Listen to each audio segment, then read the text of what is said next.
Powered by ICL Finco, the intelligent choice.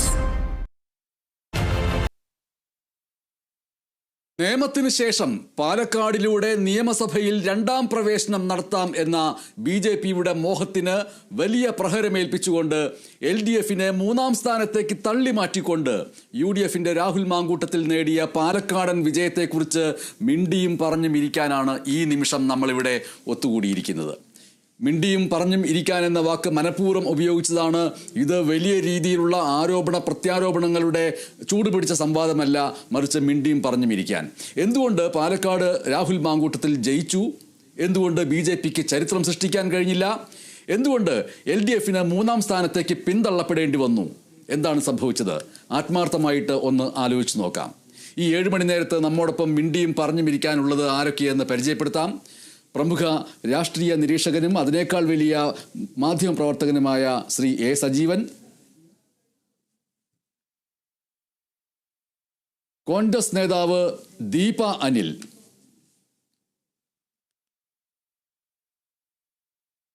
LDFലെ ഘടകകക്ഷിയായ RJDയുടെ നേതാവ് പ്രേം ഭാസിൻ,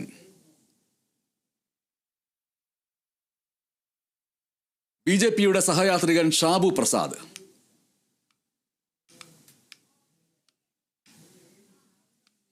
ആദ്യം പ്രമുഖ മാധ്യമപ്രവർത്തകനും രാഷ്ട്രീയ നിരീക്ഷകനുമായിട്ടുള്ള A. സജീവനിലേക്ക് പോവുകയാണ്. ഇന്നത്തെ ഈ വോട്ടെണ്ണൽ ആരംഭിച്ച നിമിഷം മുതൽ അത് കണ്ടുകൊണ്ടിരുന്ന ഒരു വ്യക്തി എന്നുള്ള നിലയ്ക്ക് നമ്മൾ വയനാട്ടിനെയും ചേലക്കരയെയും തൽക്കാലം ഒന്ന് മാറ്റിവെച്ചിട്ട് പാലക്കാട് അത്രയധികം രാഷ്ട്രീയ തെരഞ്ഞെടുപ്പിലുപരിയായിട്ടുള്ള പൊളിറ്റിക്കൽ ഗെയിമുകൾ, രാഷ്ട്രീയമായ കളികൾ ധാരാളം നടന്ന ഒന്നായതുകൊണ്ട് പാലക്കാട്ടെ വിജയം വളരെ പ്രധാനപ്പെട്ടതാണ് UDFനെ സംബന്ധിച്ചിട്ട്. പക്ഷേ ആ പാലക്കാട്ടെ വിജയം എന്നതിലുപരിയായിട്ട് ആ വിജയത്തെക്കാൾ ഉപരി ഏറ്റവും പ്രാധാന്യത്തോടു കൂടി കേരളത്തിലെ പൊതുസമൂഹം ചർച്ച ചെയ്യുന്നത് ഒരുപക്ഷേ BJPയുടെ രണ്ടാം വരവ് നിയമസഭയിലേക്കുള്ളത് അതിന് കൃത്യമായ തടയിടാൻ കഴിഞ്ഞു എന്നുള്ള നിലയ്ക്കും ആയിരിക്കാം. പാലക്കാട്ടെ ഈ വിജയം, UDFന്റെ ഈ വിജയത്തിന് ഏത് തരത്തിലുള്ള ഒരു രാഷ്ട്രീയ പ്രാധാന്യമാണ് A. സജീവൻ കാണുന്നത്? താങ്കൾ പറഞ്ഞ പോലെ 3 ഉപതെരഞ്ഞെടുപ്പുകളാണ് ഇപ്പോൾ ഇവിടെ നടന്നിട്ടുള്ളത്. അതിൽ വയനാടും ചേലക്കരയും നമ്മൾ പരിശോധിക്കേണ്ട കാര്യമേ ഇല്ല. കാരണം വയനാട്ടിൽ എന്തായിരിക്കും അവസ്ഥ എന്നുള്ള കാര്യം വളരെ ആദ്യം തന്നെ, കാരണം സ്ഥാനാർത്ഥി ആര് എന്ന് വരുന്നതിന് മുമ്പേ തന്നെ എല്ലാവർക്കും അറിയാവുന്ന കാര്യമാണ്. കാരണം വയനാട് മണ്ഡലം രൂപീകരിക്കപ്പെട്ടതിന് ശേഷം ഇന്ന് വരെ UDF അല്ലാതെ, കോൺഗ്രസ് സ്ഥാനാർത്ഥിയല്ലാതെ മറ്റാരും ജയിച്ചിട്ടില്ല. പ്രത്യേകിച്ച് ഇത്തവണ ഒരത്ഭുതവും ഉണ്ടാവില്ല എന്നുള്ള കാര്യം ഉറപ്പായിരുന്നു. പ്രിയങ്ക ഗാന്ധിയാണ് മത്സരിക്കുന്നത്. അപ്പം അത് മാറ്റിവെക്കാം. ചേലക്കരയുടെ കാര്യത്തിലും നമുക്കറിയാവുന്ന പോലെ ചേലക്കര LDFന്റെ കയ്യിലാണ്. ഒറ്റ കാര്യമേ അറിയാനുണ്ടായിരുന്നുള്ളൂ, ഭരണവിരുദ്ധ വികാരമുണ്ടോ എന്നുള്ള കാര്യം. പ്രദീപ് നേരത്തെ അവിടെ ജയിച്ച ആളാണ്.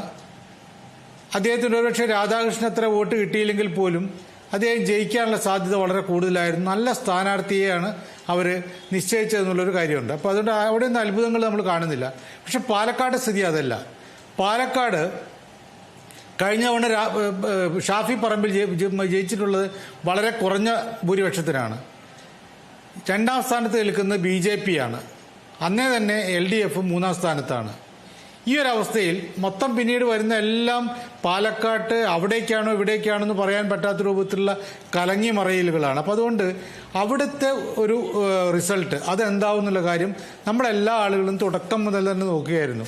പ്രത്യേകിച്ച് ഈ BJPക്ക് വളരെ എളുപ്പത്തിൽ ജയിച്ചു കയറാൻ പറ്റുന്ന അന്തരീക്ഷമുണ്ട്. അവർ പരമാവധി ആ രീതിയിൽ ഹിന്ദു വോട്ടുകൾ ഏകോപിപ്പിക്കാനുള്ള ശ്രമം നടത്തിയിരുന്നു.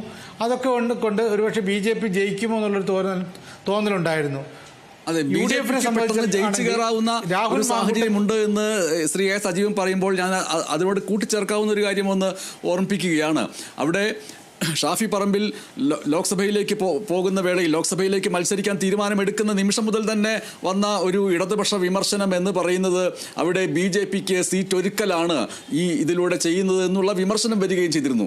അങ്ങനെ BJPക്ക് അവിടെ വലിയ സാധ്യതയുണ്ട് എന്ന് വരുത്തി തീർത്തത് ഇടതുപക്ഷമാണ് എന്ന് പോലും പിന്നീട് വിമർശനം വരികയുമുണ്ടായി. ഞാൻ ഷാഫി പറമ്പിൽ ലോക്സഭയിലേക്ക് പോകാനിടയായ സാഹചര്യത്തെക്കുറിച്ച് സജീവൻ പറഞ്ഞപ്പോൾ ഇടപെട്ടു എന്നേ ഉള്ളൂ.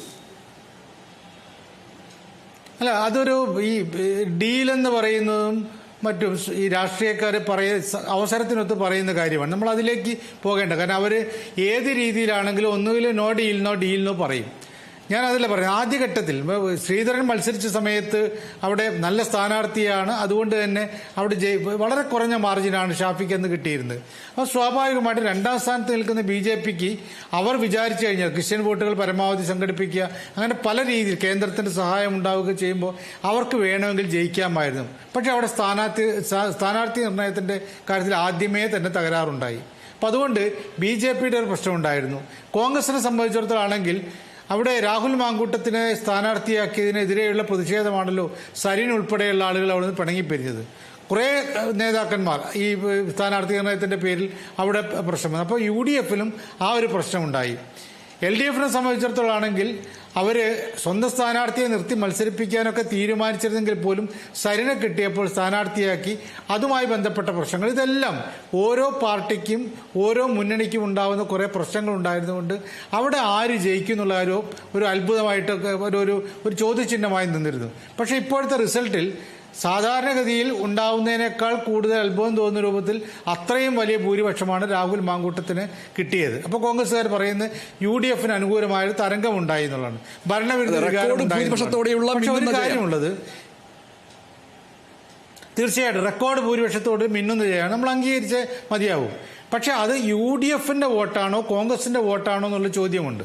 തീർച്ചയായിട്ടും അതാണെന്ന് രാഷ്ട്രീയക്കാർ പറയുമെങ്കിലും UDFുകാർ പറയുമെങ്കിലും അതാണെന്ന് ഞാൻ വിചാരിക്കുന്നില്ല. ഒരു കാര്യം, അവിടെ BJP അധികാരത്തിൽ വരാതിരിക്കും, BJP ജയിക്കാതിരിക്കാൻ പരമാവധി വോട്ടുകൾ, ന്യൂനപക്ഷ വോട്ടുകൾ മുഴുവനും മറിച്ച് കോൺഗ്രസിന് അനുകൂലമായി പോയി എന്നുള്ള കാര്യം ഉറപ്പാണ്. സംസ്ഥാന സെക്രട്ടറി MV ഗോവിന്ദൻ മാസ്റ്റർ പറഞ്ഞ അതേ കാര്യം തന്നെയാണ് സജീവൻ മറ്റൊരു രൂപത്തിൽ പറയുന്നത്. അല്ലല്ല ഗോവിന്ദ മാഷ് പറയുന്നത് എന്താണ് മഴവിൽ സഖ്യം എന്നുള്ള രീതിയിലാണ്. ആ തരത്തിലൊരു സഖ്യമേ ഉണ്ടായിട്ടില്ല. അത്തരത്തിൽ സഖ്യം ഉണ്ടായി എന്ന് പറയുമ്പോഴാണ് അത് ആ സംഗതി അങ്ങോട്ട് പോയെങ്കിൽ പോലും ഇപ്പം നമുക്ക് ആർക്കെങ്കിലും നിഷേധിക്കാൻ പറ്റുമോ? SDPIയുടെ വോട്ട് UDF സ്ഥാനാർത്ഥിക്കാണ് എന്ന് അവർ തുടക്കത്തിലേ പറഞ്ഞതാണ്. ജമാഅത്തെ ഇസ്ലാമിയുടെ വോട്ട് UDF സ്ഥാനാർത്ഥിക്കാണ് എന്ന് അവർ തുടക്കത്തിലേ പറഞ്ഞാണ്. അപ്പം അവർ രണ്ടുപേരുടെയും വോട്ട് കിട്ടിയിട്ടുണ്ട്. അത് തുടക്കത്തിലേ പറഞ്ഞതാണ് എങ്കിൽ തന്നെ വോട്ടെണ്ണൽ നടന്നുകൊണ്ട് ഫലപ്രഖ്യാപനം വന്നതിന്റെ പിറകെ തന്നെ SDPI അവിടെ അവരുടെ കൊടിയും പിടിച്ച് ആഹ്ലാദ പ്രകടനം നടത്തുന്ന ദൃശ്യങ്ങൾ വന്നപ്പോഴാണ് അത് സാധൂകരിക്കപ്പെടുന്ന രീതിയിലേക്ക് വരികയും ചെയ്തത്. അല്ല, അത് സാധൂകരിക്കാൻ രാഷ്ട്രീയക്കാർക്ക് അല്ലെങ്കിൽ LDFുകാർക്ക് മാത്രം ആണ് ഒരു അത്ഭുതമായി തോന്നിയിട്ടുണ്ടാവുക. അവർ ഞങ്ങൾ ഇന്ന ആളെ ജയിപ്പിക്കും, ഇന്ന ആൾക്കാണ് വോട്ട് എന്ന് പറയുന്നത് രാഹുൽ മാങ്കൂട്ടത്തിനോടുള്ള പ്രത്യേകമായിട്ടുള്ള എന്തെങ്കിലും താല്പര്യമായ അല്ല. അവരെ സംബന്ധിച്ചിടത്തോളം BJP ഒരിക്കൽ പോലും ജയിക്കാൻ പാടില്ല. BJP ജയിക്കാതിരിക്കാൻ അവർക്ക് എത്ര വോട്ട് ഉണ്ടോ അത്രയും വോട്ട്, 100% വോട്ട് BJPക്ക് എതിരായിട്ട് കാസ്റ്റ് ചെയ്യാന്നുള്ളതാണ് അവരുടെ ദൗത്യം. അതവർ ഇത് കാണുമ്പോൾ നേരത്തെ ഞങ്ങൾക്ക് LDFുകാർ പറഞ്ഞിരുന്നത് ഞങ്ങൾക്ക് SDPI വോട്ട് വേണ്ട, ഞങ്ങൾക്ക് ജമാഅത്തെ ഇസ്ലാമി വോട്ട് വേണ്ട, പിന്നെ അവരുടെ സ്ഥാനാർത്ഥിക്ക് വോട്ട് ചെയ്യില്ലല്ലോ. സ്വാഭാവികമായിട്ടും അവരുടെ വോട്ട് അപ്പുറത്താണ്. അതൊരു സഖ്യമാണ് എന്ന് രാഷ്ട്രീയമാണ് ഞാൻ പറഞ്ഞത്. പാലക്കാട്ടെ UDFിന്റെ ജയത്തിൽ എത്രത്തോളം വർഗീയതയുണ്ട് എന്നുള്ളൊരു കണക്കെടുപ്പിലേക്ക് കൂടി ഇത് കൊണ്ടുപോയി എന്ന് വന്നേക്കാം. അല്ല, വർഗീയത എന്ന് പറയുമ്പോൾ ഇത് വേണമെങ്കിൽ വർഗീയത എന്ന് പറയാം. കാരണം ആ സാമുദായികമായിട്ടുള്ള ഒരു ഭയം നമുക്ക് BJP ഒക്കെ ഉണ്ടാവുന്ന BJP ഒക്കെ ഉള്ളതുകൊണ്ട് അവർ അധികാരത്തിൽ വരാനുള്ള അല്ലെങ്കിൽ അവർ ജയിക്കാനുള്ള സാധ്യത തടയുക എന്ന് പറയുന്നത് വർഗീയതയാണെങ്കിൽ അത് വർഗീയത പറയും. പക്ഷെ അതിനു വേണ്ടിയുള്ള ഒരു കൂട്ടുകെട്ട് ഗോവിന്ദമാഷ് പറയുന്ന ആ വാക്ക് ഞാൻ ഒരിക്കലും പറയില്ല. അങ്ങനെ കൂട്ടുകെട്ടില്ല.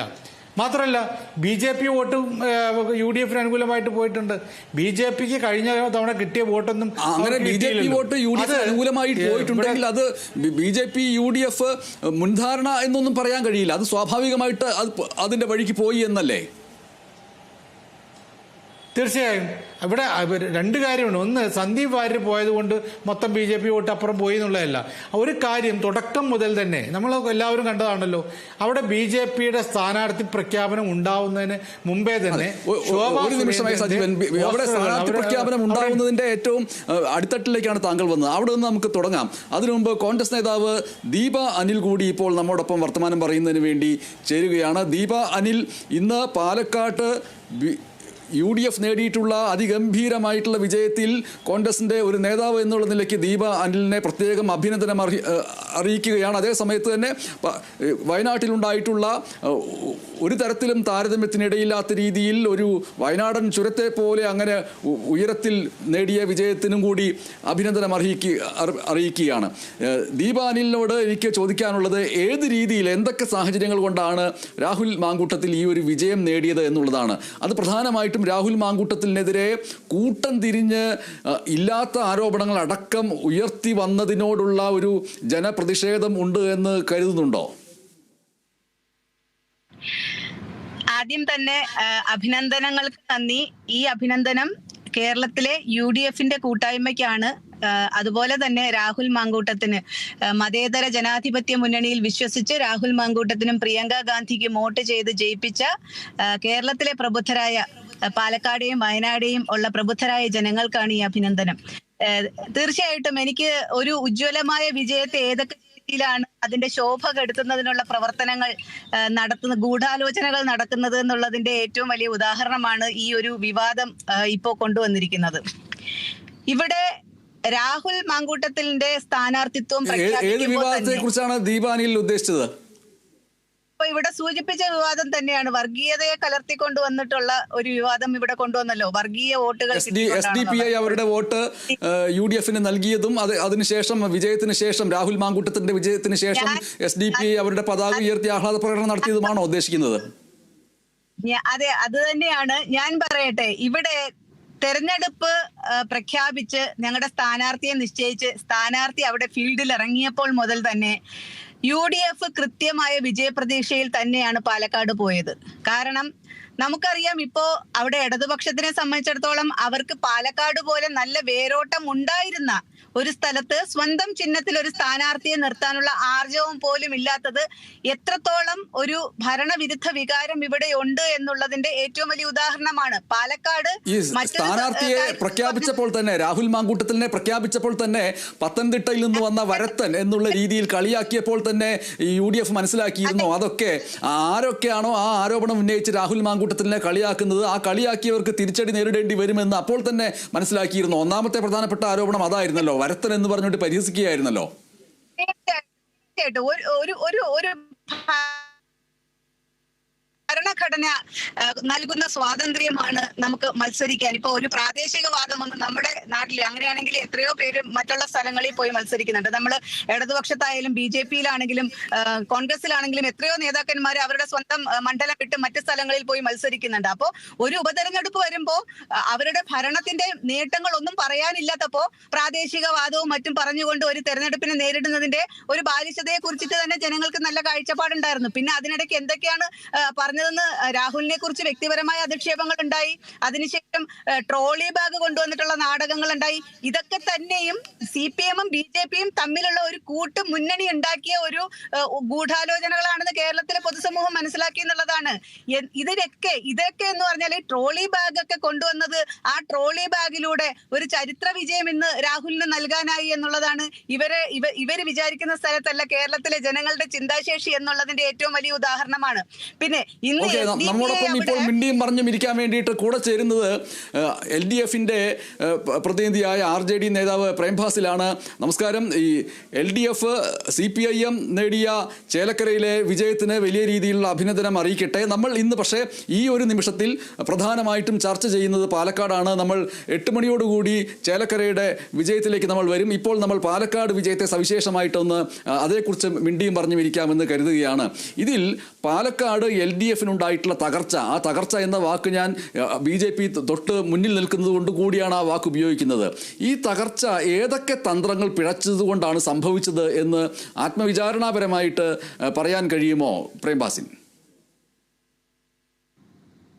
പാലക്കാട് ഇടതുപക്ഷ ജനാധിപത്യ മുന്നണിക്ക് തകർച്ച നേരിട്ടു എന്ന് ഞാൻ വിശ്വസിക്കുന്നില്ല. കാരണം അവിടെ പാലക്കാട്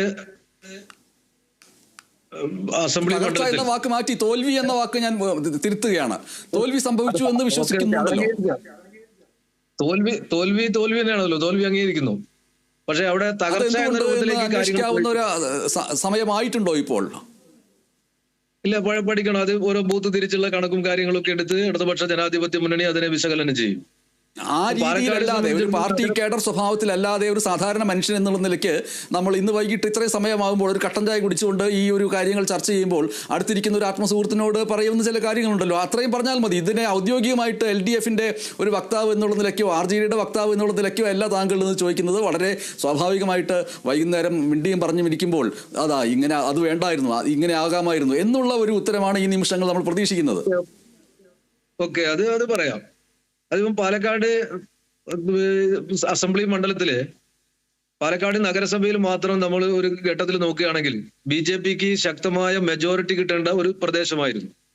പക്ഷെ BJP കഴിഞ്ഞ അസംബ്ലി ഇലക്ഷന്റെ കാര്യം നോക്കുകയാണെങ്കിൽ അതിൽ നിന്നും വളരെ പിറകോട്ട് പോകുമ്പോൾ അവിടെ BJPക്ക് പിറകോട്ട് പോകുന്ന സാഹചര്യത്തില് ഇടതുപക്ഷ ജനാധിപത്യ മുന്നണിക്കും ഒരു മുന്നോട്ട് വരാൻ സാധിച്ചിട്ടുണ്ട്. കോൺഗ്രസ് ബഹുദൂരം മുന്നോട്ട് പോയപ്പോ ഇടതുപക്ഷ ജനാധിപത്യ മുന്നണി ഒപ്പം തന്നെ വരാൻ സാധിച്ചിരുന്നു എന്നതാണ് ആ തെരഞ്ഞെടുപ്പ് വേളയിൽ നമുക്ക് കാണാൻ സാധിച്ചത്. ഒരു ഘട്ടത്തിൽ 3 മുന്നണികളും, ഇപ്പം BJP ആയാലും LDFും UDFും ഏതാണ്ട് ഒപ്പത്തിനൊപ്പം വരുന്ന ഒരു സാഹചര്യം ആ പ്രദേശത്തെ വോട്ടെണ്ണുന്ന സമയത്ത് ഒരു ഘട്ടത്തിലുണ്ടായിരുന്നു. പിന്നീട് അതിന്റെ ഡ്രോപ്പ് ഔട്ട് ഉണ്ടായിട്ടുണ്ടെങ്കിൽ പോലും അത് ഒരു ഘട്ടം നമുക്ക് ഇടതുപക്ഷത്തിന് മുന്നോട്ട് പോകാൻ സാധിച്ചിട്ടുണ്ട്. സരിൻ സ്ഥാനാർത്ഥി എന്ന നിലയ്ക്ക് കഴിഞ്ഞ തവണത്തെക്കാട്ടിലും പല മേഖലകളിൽ നിന്നും വോട്ട് സമാഹരിക്കാൻ സാധിച്ച ഒരു സ്ഥാനാർത്ഥിയായിട്ട് തന്നെയാണ് നമുക്ക് കാണാൻ സാധിക്കുന്നത്. ഇപ്പം BJPയുമായിട്ടുള്ള വോട്ടിംഗ് ഷെയറിൽ അതിൽ വ്യത്യാസം എന്ന് പറയുന്നത് വളരെ ചെറിയ ഒരു വ്യത്യാസം മാത്രമേ ഉള്ളൂ. 1-2000 വോട്ടിന്റെ വ്യത്യാസം മാത്രമാണ് അവിടെ BJPയും ഇടതുപക്ഷ ജനാധിപത്യ മുന്നണിയുടെ സ്ഥാനാർത്ഥിയും തമ്മിലുള്ളത്. അപ്പോൾ അതൊരു വലിയ ഒരു പുറകോട്ടടി ഇടതുപക്ഷത്തിന് പാലക്കാട് ഉണ്ടായിട്ടില്ല. മെച്ചപ്പെട്ട ഒരു പാലക്കാട്ട് BJPയുടെ ഒരു തകർച്ച എന്ന് പറയുന്നതിലേക്ക് കൂടി സൂചിപ്പിച്ചുകൊണ്ട് ഈ പ്രേംബാസിൽ പറഞ്ഞതിലേക്ക് നമ്മൾക്ക് വരാൻ കഴിയുമെന്ന് തോന്നുന്നു. അതിൽ ഈ വിഷയം ഞാൻ മാധ്യമപ്രവർത്തകനും രാഷ്ട്രീയ നിരീക്ഷകനുമായിട്ടുള്ള സജീവനിലേക്ക് വഴിതിരിച്ച് വിടുകയാണ്. പാലക്കാട് BJPയുടെ തകർച്ച എന്ന് പറയുന്നത് ആ മുനിസിപ്പാലിറ്റി ഭരിക്കുന്ന BJPക്ക് നഗരത്തിലെ അടിയുറച്ച വോട്ടുകളിൽ വിള്ളലുണ്ടായിട്ടുണ്ടല്ലോ. ഈ വിള്ളൽ എന്ന് പറയുന്നത് ഇപ്പോൾ മെട്രോമാൻ എന്നറിയപ്പെട്ടിരുന്ന E. ശ്രീധരൻ മത്സരിച്ച സമയത്ത് E. ശ്രീധരൻ വ്യക്തിപരമായിട്ട് സമാഹരിച്ച നിഷ്പക്ഷ വോട്ടുകൾ അതേ അളവിൽ കൃഷ്ണകുമാറിന് സമാഹരിക്കാൻ കഴിഞ്ഞില്ല. അത് ഒരു യാഥാർത്ഥ്യമായിട്ട് നിൽക്കുന്നു. ഈ കാര്യം സൂചിപ്പിച്ചുകൊണ്ട് LDFനെ സംബന്ധിച്ചിട്ട് അത് ഏത് രീതിയിലാണ് അതിൻ്റെ ഇമ്പാക്റ്റ് ഉണ്ടായതെന്ന് RJDയിലെ പ്രേംബാസിൽ പറയുന്നതിനെ എങ്ങനെ കണക്ട് ചെയ്യാൻ കഴിയും സജീവൻ? അല്ല, BJPയെ സംബന്ധിച്ചിടത്തോളം തകർച്ച തന്നെയാണ് ഉണ്ടായിട്ടുള്ളത്. പ്രധാനപ്പെട്ട കാര്യം അവര് ഒരിക്കൽ പോലും ജയിക്കാൻ വേണ്ടിയിട്ടുള്ള ഒരു നീക്കം നടത്തിയില്ല. പാലക്കാടിന്റെ ചരിത്രം മാത്രം നോക്കിയാൽ അവർക്കറിയാം. അവർക്ക് വളരെ കുറഞ്ഞ വോട്ടിംഗ് പെർസെൻറ്റേജ് ഉണ്ടായിരുന്ന തെരഞ്ഞെടുപ്പുകളുണ്ട്. അതേ സമയത്ത് പണ്ട് O. രാജഗോപാൽ മത്സരിച്ചപ്പോൾ, അത് കഴിഞ്ഞ് ശോഭാ സുരേന്ദ്രൻ മത്സരിച്ചപ്പോൾ, അത് കഴിഞ്ഞ് ഒടുവിൽ E. ശ്രീധരൻ മത്സരിച്ചപ്പോൾ, ഈ 3 സമയത്താണ് ഗംഭീരമായ നേട്ടം, അവസാനത്താണ് നല്ല നേട്ടം ഉണ്ടാക്കാൻ പറ്റിയത്. അപ്പോൾ വളരെ കൃത്യമാണ്, പാലക്കാട് മണ്ഡലത്തിൽ BJPക്ക് നേട്ടം കൊയ്യണമെങ്കിൽ നല്ല സ്ഥാനാർത്ഥിയായിരിക്കണം. ദേശീയ തലത്തിലോ അല്ലെങ്കിൽ സംസ്ഥാന തലത്തിലോ തലയെടുപ്പുള്ള സ്ഥാനാർത്ഥിയായിരിക്കണം. വോട്ട് സ്വന്തം നിലയ്ക്ക് തന്നെ വ്യക്തിപരമായി തന്നെ നേടിയെടുക്കാൻ പറ്റുന്ന സ്ഥാനാർത്ഥിയായിരിക്കണം എന്ന് അവർ മനസ്സിലാക്കിയില്ല. ഇത്തവണ ശോഭാ സുരേന്ദ്രന്റെ ചുമരെഴുത്തുണ്ടായി. എന്തുകൊണ്ടാണ് ശോഭാ സുരേന്ദ്രനെ തഴഞ്ഞത്? ഇന്ന് തന്നെ അവരുടെ ദേശീയ കൗൺസിൽ മെമ്പറായിട്ടുള്ള ഒരാൾ ഇന്ന് പറഞ്ഞിട്ടുള്ളത്, ഞാൻ നേതൃത്വത്തോട് പറഞ്ഞിരുന്നു ഇന്ന ആളുകൾ സ്ഥാനാർത്ഥിയായി പരിഗണിക്കപ്പെടണം, പക്ഷേ അതാരും പരിഗണിച്ചില്ല. അവിടെ മത്സരം ജയിക്കണമെങ്കിൽ അതിൻ്റെ സ്ട്രാറ്റജി പ്രധാനപ്പെട്ട കാര്യമാണ്. അതുണ്ടായില്ല എന്നുള്ളതാണ് അവരുടെ പരാജയം. അത് കഴിഞ്ഞിട്ട് പരസ്പരം പ്രശ്നങ്ങൾ ഉണ്ടാക്കുന്ന രൂപത്തിലാണ് അവരുടെ നേതാക്കന്മാർ ഓരോരുത്തരും പ്രവർത്തിച്ചതും പറഞ്ഞതും. ശോഭാ സുരേന്ദ്രൻ അവിടെ വന്ന് സംസാരിച്ചു, സ്ഥാനാർത്ഥിക്ക് വേണ്ടി തന്നെയാണ് അവർ സംസാരിച്ചത്. പക്ഷേ അവരുടെ വാക്കുകളിൽ BJPക്കകത്തുള്ള എല്ലാ പുഴുക്കുത്തുകളുടെയും സൂചനകളുണ്ടായിരുന്നു. സ്വാഭാവികമായി എന്ത് സംഭവിക്കുന്നുള്ള കാര്യം നമുക്കറിയാമല്ലോ. ഈ ഘട്ടത്തിലാണ് സന്ദീപ് വാര്യർ പുറത്തു വരുന്നത്. സന്ദീപ് വാര്യർ തുടർച്ചയായിട്ട് സ്ഥാനാർത്ഥിയെ ആക്രമിച്ചുകൊണ്ടിരുന്നു. പല നേതാക്കന്മാർക്കെതിരെയുള്ള ആരോപണങ്ങളുണ്ടായിരുന്നു. സന്ദീപ് വാര്യരെ പോലുള്ള ഒരാളെ ഈ ഘട്ടത്തിൽ ആരായാലും, സന്ദീപ് വാര്യർ വലിയ നേതാവായിട്ടൊന്നുമില്ല, ആരായാലും ആ ഘട്ടത്തിൽ പുറത്തേക്ക് കളയാൻ പാടില്ല എന്ന ഒരു തോന്നലെങ്കിലും BJP നേതൃത്വത്തിന് വേണ്ടതല്ലേ? അതും അവരുണ്ടായില്ല. അപ്പോൾ ഏതൊരു കൃമികീടം എന്ന രീതിയിൽ അവർ പരിഹസിച്ചു വിട്ടു. അതെ, ഇപ്പോൾ ഈ പറഞ്ഞ കാര്യങ്ങളോട് പ്രതികരിക്കേണ്ടത് BJP-യുമായി ബന്ധപ്പെട്ട ഒരാളാണ്. BJP-യുടെ സഹയാത്രികനായിട്ടുള്ള ഷാബു പ്രസാദ് അല്പസമയത്തിനകം ചേരും. അപ്പോൾ ആ വിഷയം നമ്മൾ ഇട്ടുകൊടുക്കാം.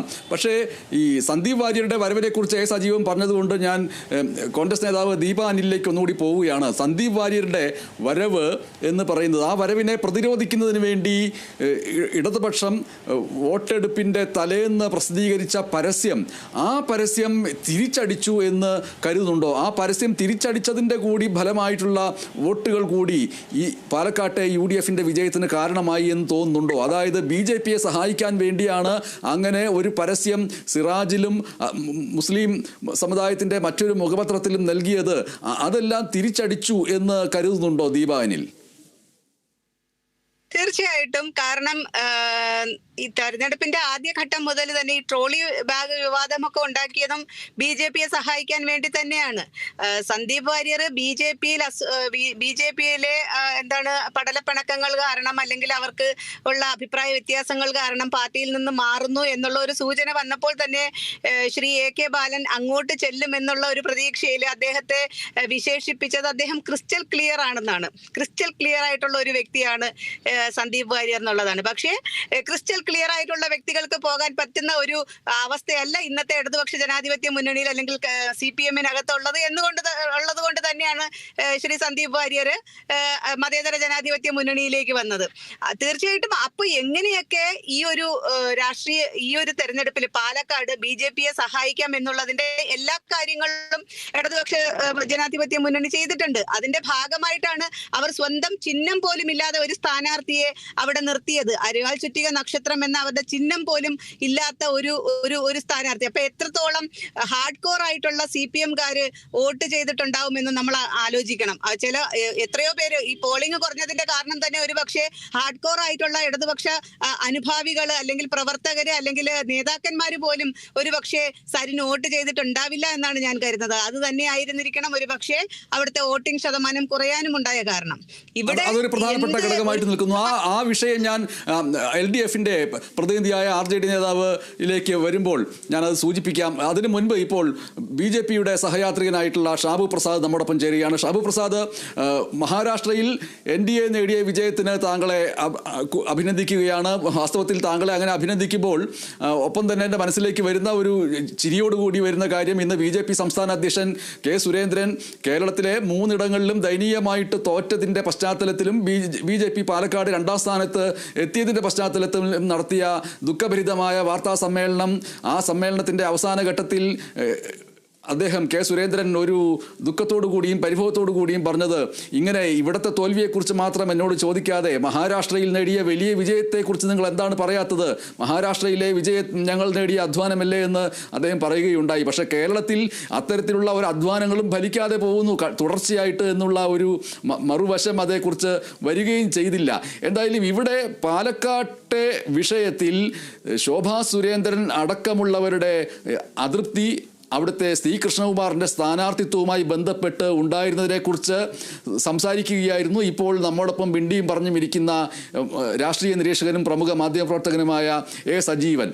സ്വാഭാവികമായിട്ടും അത്തരം കാര്യങ്ങൾ ഒരു ആത്മവിചാരണാപരമായിട്ട് നമ്മളിങ്ങനെ സംസാരിച്ചു കൊണ്ടിരിക്കുമ്പോൾ അതേക്കുറിച്ച് തുറന്നു പറയാൻ താങ്കൾക്ക് എന്താണ് തോന്നുന്നത്? അങ്ങനെ ആ സ്ഥാനാർത്ഥിത്വം പ്രശ്നമായിരുന്നോ വാസ്തവത്തിൽ BJP-യെ സംബന്ധിച്ചിട്ട്? എന്തായാലും അഭിനന്ദനം കൊടുക്കേണ്ടത് എനിക്ക് ഇവിടെ നിന്നൊന്നുമല്ല, നമ്മുടെ ആ ജനാധിപത്യ സംവിധാനത്തിനാണ്. വൈവിധ്യപൂർണമായ ജനാധിപത്യ സംവിധാനത്തിനാണ് നമ്മുടെ അഭിനന്ദനങ്ങളും ആദരവും കൊടുക്കേണ്ടത്. ഇനി മറ്റൊന്ന്, കേരളത്തിലെ കാര്യമാണല്ലോ നമ്മളിവിടെ പ്രധാനമായിട്ട് ചർച്ച ചെയ്യും, പ്രത്യേകിച്ച് പാലക്കാട്. നോക്കൂ, ഇവിടെ എല്ലാവരും പറയുന്നത് BJP അവിടെ പരാജയപ്പെട്ടു എന്നുള്ളത് വിജയം പ്രതീക്ഷിച്ചിരുന്നു. അവിടെ പരാജയപ്പെട്ടു എന്നുള്ളത് യാഥാർത്ഥ്യമാണ്. വിജയികളെ കൂടി വിജയിയായ രാമൻകുട്ടത്തിനെ അനുമോദിക്കുന്നു. അവരുടെ ഇലക്ഷൻ എഞ്ചിനീയറിംഗ് അവർ വളരെ നന്നായിട്ട് നടത്തി. അത് അവർ വിജയത്തിലെത്തിച്ചു. Very good, congratulations. എന്നാൽ ഈ ഇവിടെ ശരിക്കും തകർന്നത് ആരാണ്? നിങ്ങൾ ആലോചിച്ച് നോക്കണം.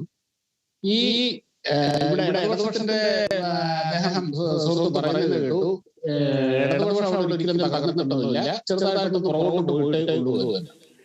എപ്പോഴാണ് നമ്മളൊരു രാഷ്ട്രീയ പാർട്ടി ഒരു മണ്ഡലത്തിൽ തകർന്നു പോയി അല്ലെങ്കിൽ ഒരു സംസ്ഥാനം തകർന്നു പോയി എന്ന് പറയുന്നത്? തുടർച്ചയായി പുറകോട്ട് പോകുമ്പോഴാണ്. നോക്കൂ, ഈ പാലക്കാട് മണ്ഡലം എന്ന് പറയുന്നത് 2006-2011 വരെ ഇടതുപക്ഷത്തിന്റെ MLA ഉണ്ടായിരുന്ന സ്ഥലമാണ്. കെ ദിവാകരൻ, അതിനു മുമ്പ് ടി കെ നൗഷാദ് ഉണ്ടായിരുന്നു, കൂടുതൽ പ്രാവശ്യം കോൺഗ്രസ് ആയിരുന്നു. അങ്ങനെ പലതവണ CPM ഇടതുപക്ഷം വിജയിച്ചുകൊണ്ടിരുന്ന ആ ഒരു മണ്ഡലത്തിൽ 3 തെരഞ്ഞെടുപ്പുകളിൽ തുടർച്ചയായി 3ാം സ്ഥാനത്തേക്ക് തള്ളപ്പെടുക എന്ന് പറയുന്നതാണ് തകർച്ച. 27-30 വർഷത്തോളം ഭരിച്ചിരുന്ന, അപ്രമാദിത്വത്തോടെ ഭരിച്ചിരുന്ന ബംഗാളിൽ ഇന്ന് പൊടിപോലുമില്ല കണ്ടുപിടിക്കാൻ എന്ന അവസ്ഥയിൽ എത്തുന്ന അതാണ് തകർച്ച എന്ന് പറയുന്നത്. 60 വർഷത്തോളം അപ്രമാദിത്വത്തോടെ ഈ രാജ്യം ഭരിച്ച ഒരു പ്രസ്ഥാനത്തിന് ഒരു നല്ല ഒരു പ്രതിപക്ഷമാകാൻ വേണ്ടി തുടർച്ചയായി 3ാമത്തെ തവണ ആകേണ്ടി വന്നു എന്നുള്ളതാണ് തകർച്ച എന്ന് പറയുന്നത്. എന്നാൽ ഒരു ഇലക്ഷൻ പരാജയപ്പെട്ടു, അല്ലെങ്കിൽ അതിന് തിരിച്ചു വരുന്നു. ഇതൊക്കെ ജനാധിപത്യത്തിലെ സ്വാഭാവികമായ കാര്യങ്ങൾ. നോക്കൂ, കോൺഗ്രസ് എല്ലാ സംസ്ഥാനങ്ങളും ഭരിച്ചുകൊണ്ടിരുന്ന കോൺഗ്രസ് ഇന്ന് എത്ര സംസ്ഥാനങ്ങളിൽ പ്രസൻസ് പോലും ഉണ്ട് എന്നാണ് ആലോചിച്ചത്. അതെ, ശ്രീ ഷാബു പ്രസാദ്, എപ്പോഴൊക്കെ ഇടതുപക്ഷം പരാജയപ്പെടുകയോ അല്ലെങ്കിൽ അതുമായി ബന്ധപ്പെട്ട അവരുടെ തകർച്ചയുമായി ബന്ധപ്പെട്ട വാർത്തകൾ വരുമ്പോഴൊക്കെ അതിനോട് കൂട്ടിച്ചേർക്കുന്ന കാര്യങ്ങളാണ്, എല്ലാ രാഷ്ട്രീയ നിരീക്ഷകരും കൂട്ടിച്ചേർക്കുന്ന ചില പൊതു കാര്യങ്ങളാണ്. ബംഗാൾ അടക്കമുള്ള കാര്യങ്ങളും ത്രിപുര അടക്കമുള്ള കാര്യങ്ങളും ഉൾപ്പെടുത്തിക്കൊണ്ട് സംസാരിക്കുക എന്നുള്ളത് സ്വാഭാവികമായിട്ട് അതൊരു വസ്തുതാപരമായിട്ട് ശരിയായിട്ട് ഒരു അരികിൽ നിൽക്കുകയും ചെയ്യുന്നുണ്ട്. ഇതിൽ ഏറ്റവും പ്രധാനപ്പെട്ട കാര്യം, ശ്രീ എ സജീവനിലേക്ക് ഞാൻ ഒന്നുകൂടി പോവുകയാണ്. എ സജീവൻ, ഇതിൽ ഈ പറയുന്ന BJPയുടെ തകർച്ച ഒരു തകർച്ചയല്ല എന്ന് പറയുമ്പോൾ അത് വളരെ പ്രധാനപ്പെട്ട ഒരു കാര്യം അതിൽ ഒളിഞ്ഞിരിക്കുന്നത് എന്താണെന്ന് വെച്ചാൽ, BJPയെ സംബന്ധിച്ചിട്ട് കേരളത്തിൽ ഉണ്ടാവേണ്ട വളർച്ച എങ്ങനെയാവണം, അത് പാർലമെന്ററി തലത്തിലേക്ക് അത് എപ്പോൾ എത്തിച്ചേരണം എന്നുള്ളതിന് കൃത്യമായിട്ടുള്ള കണക്കുകൾ വെച്ചിട്ടാണ് RSS അടക്കമുള്ളവർ ഇവിടെ പ്രവർത്തിച്ചുകൊണ്ടിരിക്കുന്നത്. അത് ഒരൊറ്റ സുപ്രഭാതത്തിൽ അല്ലെങ്കിൽ ഒരു 1-2 വർഷങ്ങളുടെ ഇടവേളയിൽ സംഭവിക്കേണ്ട ഒന്നല്ല. അടിത്തട്ട് ഇങ്ങനെ ആക്കിക്കൊണ്ടേ ഇന്ന് വന്നിട്ട് പിന്നീട് വളർത്തിയെടുക്കേണ്ട ഒന്നാണ് എന്നുള്ളതാണ്. ആ അർത്ഥത്തിൽ ഇതിനെ ഒരു BJPയുടെ 2ാം സ്ഥാനത്ത് പോക്കിനെ തകർച്ച എന്ന് പറയാൻ കഴിയുമോ എ സജീവൻ? അല്ല, തീർച്ചയായിട്ടും പറയാം. കാരണം ഒരു കാര്യമുള്ളത്, BJPക്ക് പാലക്കാട് ജയിക്കാമായിരുന്ന സീറ്റാണ്. കഴിഞ്ഞ തവണ അവർ വളരെ നാമമാത്രമായിട്ടുള്ള മാർജിന് പരാജയപ്പെട്ട സ്ഥലമാണ്. അവിടെ വേണമെങ്കിൽ അവർക്ക് അവരുടെ ഇലക്ഷൻ എഞ്ചിനീയറിംഗ് കൃത്യമായിട്ട് ഉപയോഗിച്ചുകൊണ്ട് അവിടെ ജയിക്കാമായിരുന്നു. പക്ഷെ ആ ജയിക്കാനുള്ള സാധ്യതകൾ, ഞാനതുകൊണ്ട് പറയും, സ്ഥാനാർത്ഥി നിർണയം പാലക്കാടിൻ്റെ മാത്രം ചരിത്രം എടുത്താൽ മതി, മറ്റ് മണ്ഡലങ്ങളൊന്നും വേണ്ട. പാലക്കാടിൻ്റെ ചരിത്രത്തിൽ എപ്പോഴൊക്കെയാണ് BJP വൻതോതിൽ കുതിപ്പ് ഉണ്ടാക്കിയത്? രാജഗോപാൽ, ശോഭാ സുരേന്ദ്രൻ, ശ്രീധരൻ, ഈ 3 ആളുകളും സ്ഥാനാർത്ഥിയായപ്പോൾ 4ാമത്തെ സ്ഥാനാർത്ഥി ആരാവണം എന്നുള്ളത് അത് വെച്ചുകൊണ്ട് വേണം തീരുമാനിക്കാൻ. അതല്ലാതെ ഏറ്റവും താഴെ തട്ടിലേക്ക് പോയ സമയത്തെ പോലെയുള്ളൊരു സ്ഥാനാർത്ഥിയെ കൊണ്ട് വെച്ചിട്ട് കാര്യമില്ല. പാലക്കാട്ടുകാരനാണ് സ്ഥാനാർത്ഥി എന്നുള്ളതുകൊണ്ട് കാര്യമില്ല. അപ്പം അതിപ്പോൾ അവിടെ മുതൽ പ്രശ്നങ്ങൾ വരുന്നു. അത് എന്തുകൊണ്ടാണ് പല സ്ഥാനാർത്ഥികളെയും പല ആളുകളും ഇന്ന ആളുകളെ സ്ഥാനാർത്ഥിയാക്കണം എന്ന് പറഞ്ഞ് പരിഗണിക്കാതിരുന്നത്? ഇപ്പോൾ പലരും പറയുന്നുണ്ട് മോന്തായമാണ് വളഞ്ഞത് എന്ന് പറയുന്നത് BJPയുടെ ദേശീയ കൗൺസിൽ അംഗമാണ്. ഇന്നത്തെ പ്രതികരണമാണ്. അപ്പോൾ സ്വാഭാവികമായിട്ടും മോന്തായത്തിന് വളവുണ്ടായിട്ടുണ്ട്. കാരണം ഇലക്ഷൻ എഞ്ചിനീയറിംഗ് പൂർണ്ണ പരാജയമായിരുന്നു. ഒരാൾ വളരെ ശക്തമായ രീതിയിൽ BJPക്ക് വേണ്ടി വാദിച്ചുകൊണ്ടിരുന്ന സന്ദീപ് വാര്യരെ പോലുള്ള ഒരാൾ വലിയ നേതാവായിട്ടൊന്നുമില്ല, പക്ഷെ അങ്ങനെയുള്ള ഒരാളെ ഈ സമയത്ത് പാലക്കാട്ട് 10 വോട്ടെങ്കിലും നഷ്ടപ്പെടുത്തുന്ന രൂപത്തിലേക്ക് കളയാൻ പാടുണ്ടോ? അത് മറ്റവരുടെ കയ്യിലേക്ക് വിട്ടുകൊടുക്കേണ്ടതുണ്ടോ എന്ന് ചിന്തിക്കേണ്ടതില്ലേ? അപ്പൊ അതൊന്നും ചിന്തിച്ചില്ല എന്നുള്ള സന്ദീപ് വാര്യരെ കുറിച്ച് പറഞ്ഞപ്പോൾ എനിക്ക് തോന്നുന്ന വളരെ പ്രധാനപ്പെട്ട ഒരു കാര്യം എന്ന് പറയുന്നത്, സന്ദീപ് വാര്യർ ഇന്ന് ഈ തെരഞ്ഞെടുപ്പ് ഫലം വന്നു കഴിഞ്ഞപ്പോൾ പാലക്കാട് നഗരസഭയിലെ BJPയുടെ അടിത്തറ വാരി എന്നാണ് സന്ദീപ് വാര്യർ പറഞ്ഞിട്ടുള്ളത്. എന്ന് മാത്രമല്ല, എപ്പോഴും ഒരേ ഒരു സ്ഥാനാർത്ഥി, ഏതെടുത്താലും C കൃഷ്ണകുമാർ, എന്തെടുത്താലും C കൃഷ്ണകുമാർ എന്ന് പറയുന്ന ആ ഏർപ്പാടാണ് BJPയുടെ ഈ ഒരു പതനത്തിന് കാരണം കാരണമായത്. അതുകൊണ്ട് ആദ്യം സംസ്ഥാന അധ്യക്ഷ പദവിയിൽ നിന്ന് കെ സുരേന്ദ്രനെ മാറ്റിയിട്ട് ചാണകം തെളിക്കണം എന്നൊക്കെ പറയുകയുണ്ടായി. പക്ഷെ അത് പറയുമ്പോൾ കേൾക്കുന്നവർക്ക്, BJPയെ എതിർക്കുന്നവർക്ക് ഒരു കോരിത്തെരിപ്പൊക്കെ ഉണ്ടാവുമെങ്കിൽ പോലും അതിനകത്തൊളിഞ്ഞിരിക്കുന്ന ഒരു അപകടമെന്ന് ഞാൻ മനസ്സിലാക്കുന്നത്, BJP വിട്ട് കോൺഗ്രസിലേക്ക് വന്നു കഴിഞ്ഞിട്ടും BJPയുടെ ഈ ഒരു തോൽവിയെ അല്ലെങ്കിൽ ഈ ഒരു പതനത്തെ അതിൽ വലിയ ആത്മസംഘർഷവും സങ്കടവും അനുഭവിക്കുന്നു. C. കൃഷ്ണകുമാറിനെ അവിടെ നിർത്തിയതാണ് പ്രശ്നത്തിന് കാരണം, അല്ലെങ്കിൽ ജയിക്കാമായിരുന്നു എന്ന് BJPയുടെ ഭാഗത്ത് നിന്ന് പറയുന്നത് പോലെയുള്ള ഒരു ഉൾവേദന അതിൻ്റെ അകത്തുണ്ട് എന്ന് തോന്നിപ്പിക്കുന്നതാണ് അതിൻ്റെ ഒരു കറുത്ത ബലിതമായിട്ട് എനിക്ക് തോന്നുന്നത്. ഞാൻ RJDയുടെ പ്രേംബാസിലേക്ക് വരികയാണ്.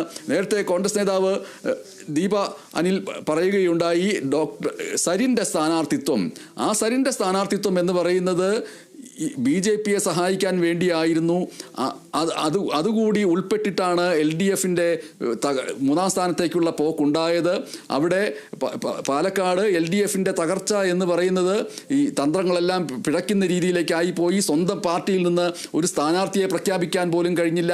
ആ നേരം അവിടെ എത്തിപ്പെട്ട സരിനെ സ്ഥാനാർത്ഥിയാക്കി സ്റ്റെതസ്കോപ്പും കൊടുത്തുവിട്ട് അങ്ങനെ പാർട്ടി ചെയ്തത് രാഹുലിനെ ആക്രമിക്കാനാണ്. അതായത് ഡോക്ടർ സരിൻ ആ സമയത്ത് വന്നുപെടുന്നു, സരിനൊരു സ്റ്റെതസ്കോപ്പും കൊടുത്തു വിടുന്നു.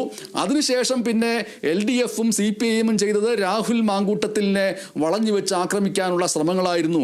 അത് നീല ട്രോളി വിവാദമായിട്ട് വരുന്നു, അതൊക്കെ വരുന്നു. ഈ നീല ട്രോളി വിവാദം വന്നതോടുകൂടി അതുവരെയും കോൺഗ്രസിൽ ഉണ്ടായിരുന്ന പടലപ്പിണക്കങ്ങൾ അവർ മറക്കുകയും അവർക്ക് ഒത്തൊരുമിച്ച് നിൽക്കാനും തോന്നിപ്പിക്കുന്ന രീതിയിലേക്ക് കാര്യങ്ങൾ പോയി എന്നൊക്കെ അതിൻ്റെ കൂട്ടത്തിൽ കൂട്ടിച്ചേർക്കുകയും ചെയ്യാം. ഇതൊരു യാഥാർത്ഥ്യമല്ലേ പ്രേംബാസിൻ?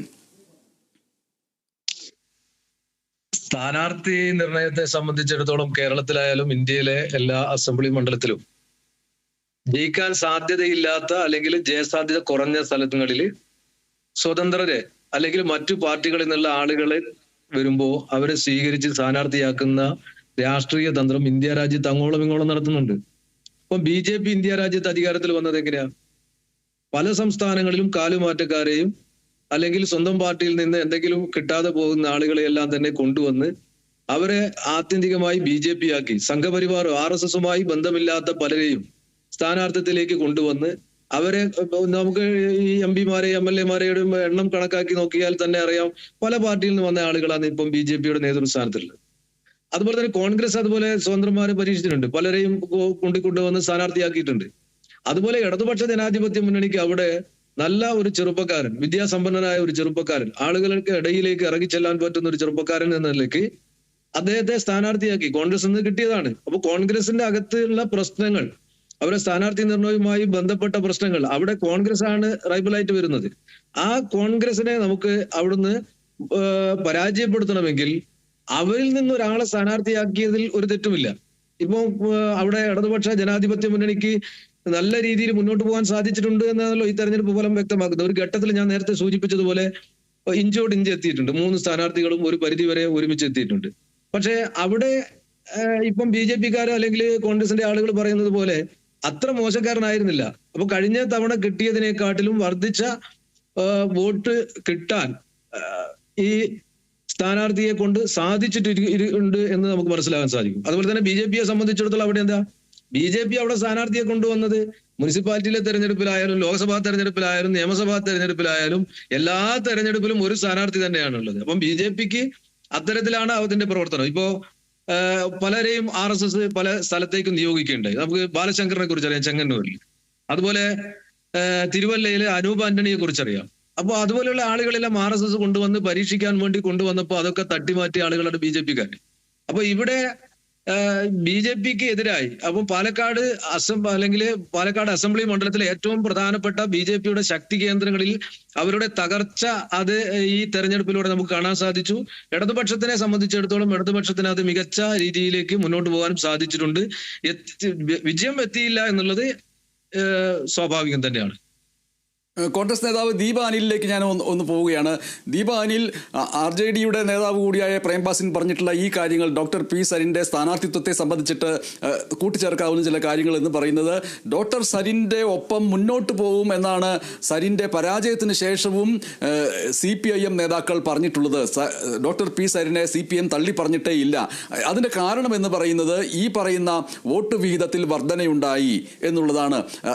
BJP രണ്ടാം സ്ഥാനത്ത് വരും എന്ന് പറയപ്പെട്ടിരുന്ന ഒരിടത്ത് പല ഘട്ടങ്ങളിലും അടുത്തടുത്തേക്ക് വരുന്നു എന്ന് മാത്രമല്ല വോട്ട് വിഹിതത്തിൽ വർധനയുണ്ടാക്കുകയും ചെയ്തിരിക്കുന്നു. സ്വാഭാവികമായിട്ടും പാലക്കാട്ട് UDF നേടിയിരിക്കുന്ന ഈ അഭിമാനകരമായ വിജയം എന്ന് പറയുന്നതിൻ്റെ അകത്ത് നമ്മൾ തുടക്കത്തിൽ സൂചിപ്പിച്ച ഒരു വർഗീയ എലമെന്റുകൾ അതിസൂക്ഷ്മമായിട്ട് പ്രവർത്തിച്ചിട്ടുണ്ടെങ്കിൽ, ചേലക്കരയിലേത് അങ്ങനെയല്ല എന്നുള്ള ഒരു വിലയിരുത്തൽ വരുന്നുണ്ടെങ്കിൽ ഈ വിജയത്തിൽ UDFന് അഭിമാനിക്കാമെങ്കിൽ തന്നെയും ഈ വിജയത്തിനകത്ത് ഏതെങ്കിലും കാരണവശാൽ അനഭിമതമായ പ്രവണതകൾ ഉണ്ടെങ്കിൽ ആ അനഭിമതമായ പ്രവണതകളെ അഴിച്ചു മാറ്റി ഒന്ന് സ്വയം നവീകരിച്ച് തയ്യാറായി അടുത്ത തെരഞ്ഞെടുപ്പിലേക്ക് തയ്യാറായില്ല എങ്കിൽ അതിനകത്തേക്ക് കടന്നു കയറാൻ ഇടതുപക്ഷത്തിന് കഴിയുന്ന രീതിയിലുള്ള സാധ്യതകൾ ഈ ഉപതെരഞ്ഞെടുപ്പ് ഫലം പാലക്കാട്ട് LDFന്റെ മുമ്പിൽ മുന്നോട്ട് വെക്കുന്നില്ലേ എന്നൊരു സംശയം ഞാൻ ദീപ അനിലിലേക്കും തുടർന്ന് മാധ്യമപ്രവർത്തകൻ A സജീവനിലേക്കും വെക്കുകയാണ്. ആദ്യം ദീപ അനിലിലേക്ക്, കോൺഗ്രസ് നേതാവ്.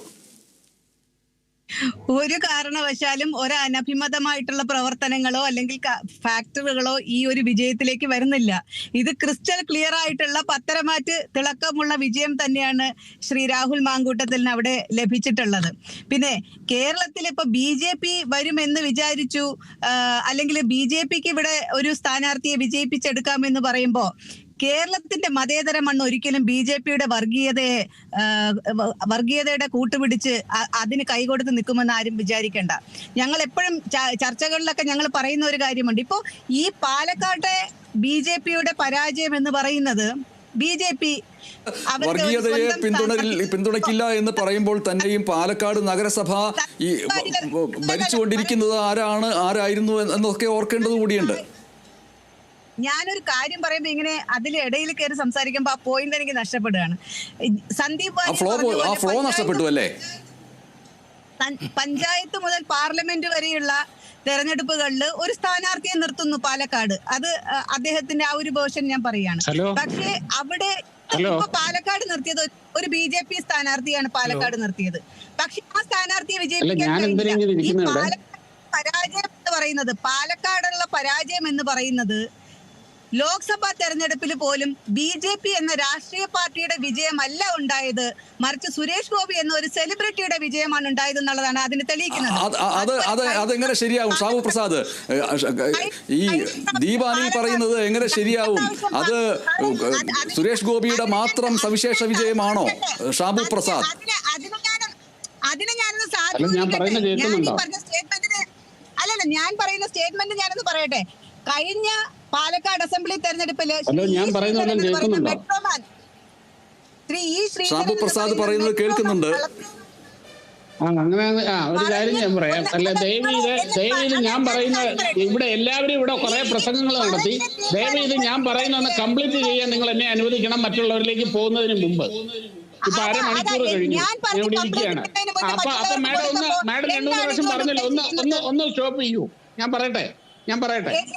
അതായത്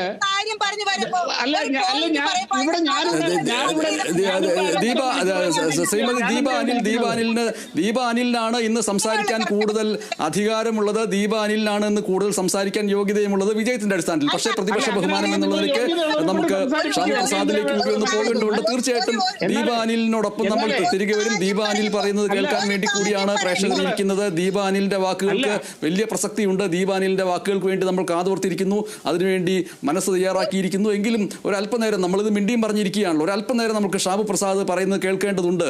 ദീപാനിൽ ഒന്ന് ഷാബു പ്രസാദിലേക്ക് പോയിട്ട് വരാം. ഒരു കാര്യം പറയട്ടെ.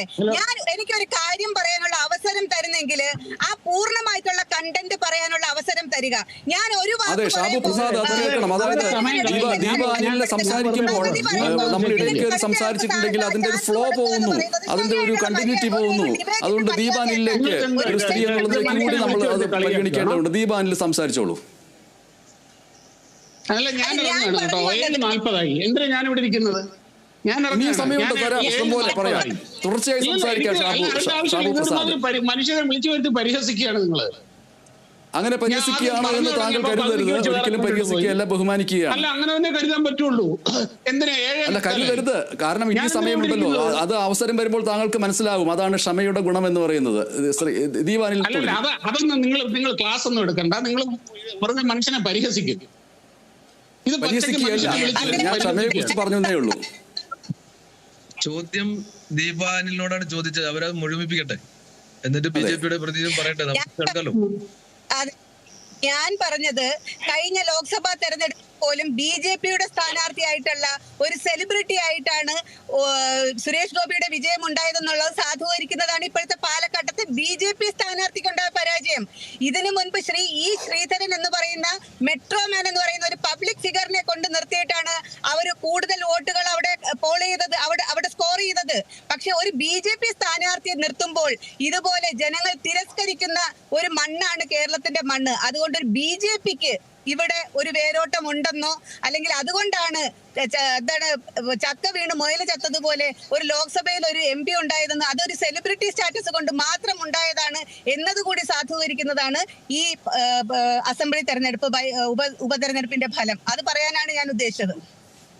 ശരി, ശ്രീ ഷാബു പ്രസാദ്, BJP-യുടെ ഈ പാലക്കാട്ടെ പരാജയം എന്ന് പറയുന്നത് അത് വ്യക്തമാക്കുന്നത് നേരത്തെ ലോക്സഭയിലേക്ക് ആദ്യമായിട്ട് BJP-യുടെ വിജയം ഉണ്ടാക്കിയ അതിനിടയാക്കിയ സുരേഷ് ഗോപി, ആ സുരേഷ് ഗോപിയുടെ തൃശ്ശൂരിലെ വിജയം എന്ന് പറയുന്നത് ഒരു മഹാനടൻ്റെ സ്വാധീനം കൊണ്ടുള്ള വിജയമാണ്. അതല്ലാതെ BJP-യുടെ രാഷ്ട്രീയ സംഘടനാ സംവിധാനത്തിൻ്റെ വിജയമല്ല എന്നാണ് ഇന്ന് പാലക്കാട്ട് വിജയിച്ച UDF-ന്റെ പ്രതിനിധിയായി പങ്കെടുത്ത കോൺഗ്രസ് നേതാവ് ദീപ അനിൽ പറയുന്നത്. അതിന് BJP-യുടെ ഒരു സഹയാത്രികൻ എന്നുള്ള നിലയ്ക്ക് താങ്കളുടെ പ്രതികരണം എന്താണ്? ദയവ് ഇത് എന്നെ പറയുന്നത് കംപ്ലീറ്റ് ആക്കാൻ സമ്മതിക്കണം. സമയം 7:40.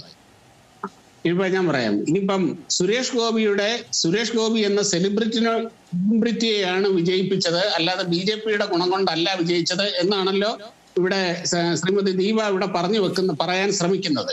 അതായത് സുരേഷ് ഗോപി അവിടെ കേരളത്തിൽ നിന്ന് താമര ചിഹ്നത്തിൽ ഒരു MP, ഒരു പാർലമെന്റ് അംഗം വിജയിച്ചു പോയി എന്ന യാഥാർത്ഥ്യം ഉൾക്കൊള്ളാനാവാതെ വരുന്നത് കൊണ്ടാണ് ഇങ്ങനെയുള്ള ന്യായങ്ങൾ അവർ കണ്ടെത്തുന്നത്.